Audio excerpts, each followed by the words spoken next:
warahmatullahi wabarakatuh. Saya Dinilin Oktavia, mahasiswi jurusan Ilmu Komunikasi Public Relation 3H.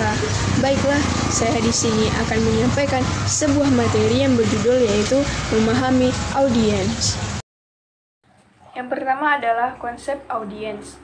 Kata audiens atau khalayak menjadi mengemuka ketika diidentikan dengan receivers dalam model urutan sederhana dari proses komunikasi massa, source, channel, message, receiver, effect yang dibuat oleh para pelopor media di bidang penelitian media menurut M.C. Quayle 2011.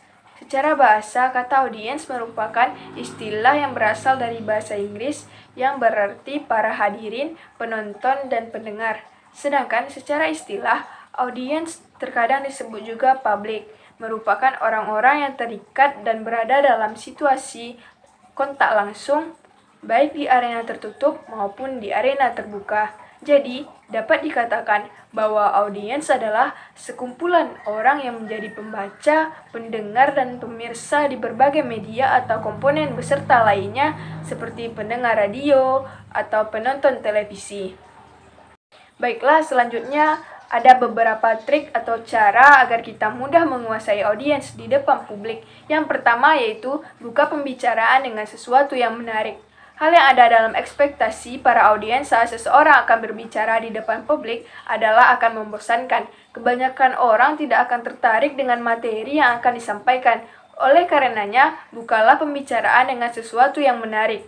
Boleh jadi dengan sebuah cerita lucu, lelucon, atau hal-hal yang terkait dengan situasi di saat tersebut, atau bisa juga dengan melontarkan pertanyaan di awal materi. Hal ini dapat memacu para audiens untuk berkonsentrasi. Yang kedua yaitu kuasai materi dengan PowerPoint, bukan dengan power paragraf. Buatlah materi untuk presentasi atau pidato menjadi sederhana dan tidak bertele-tele. Jika kamu menggunakan slide materi, maka buatlah seringkas mungkin. Bisa diselingi dengan animasi karena orang akan lebih tertarik dengan melihat gambar dibanding dengan tulisan. Hindari membuat paragraf karena akan membuat orang yang melihatnya menjadi pusing. Yang ketiga yaitu selingi dengan pertanyaan interaktif dan berikan reward. Berbicara di hadapan publik juga butuh komunikasi dua arah. Tak melulu harus pemateri yang berbicara, tetapi bagaimana pemateri bisa berinteraksi dengan pendengar. Di tengah-tengah paparan materi, kamu bisa selingi dengan pertanyaan terkait dan tanya siapa yang ingin menjawabnya. Jangan lupa berikan reward yang sepadan untuk pertanyaan yang telah dijawab oleh para audiens. Hal ini akan membuat para audiens semakin tertarik untuk mendengarkan. Yang keempat yaitu hindari gestur yang menampilkan kesan buruk.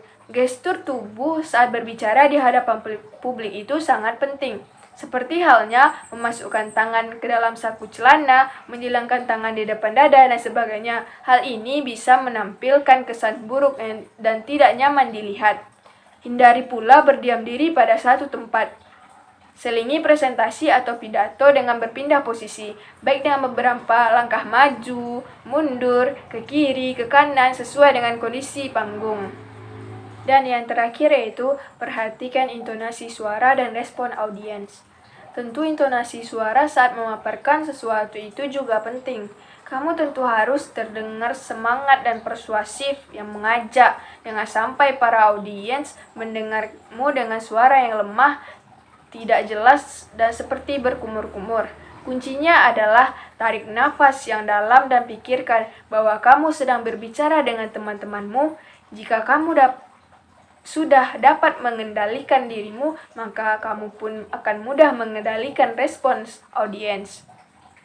Untuk materi yang terakhir yaitu ada perilaku audiens.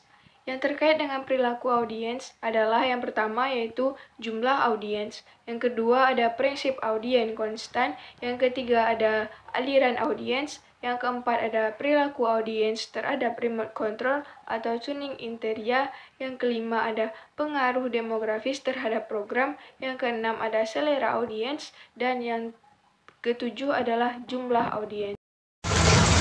Baiklah, hanya itu yang dapat saya sampaikan. Jika ada kata-kata saya yang salah, mohon dimaafkan. Jika ada sumur di ladang, bolehlah kita menumpang mandi. Jika ada umur yang panjang, bolehlah kita berjumpa lagi. Wabillahi taufik wal hidayah. Wassalamualaikum warahmatullahi wabarakatuh.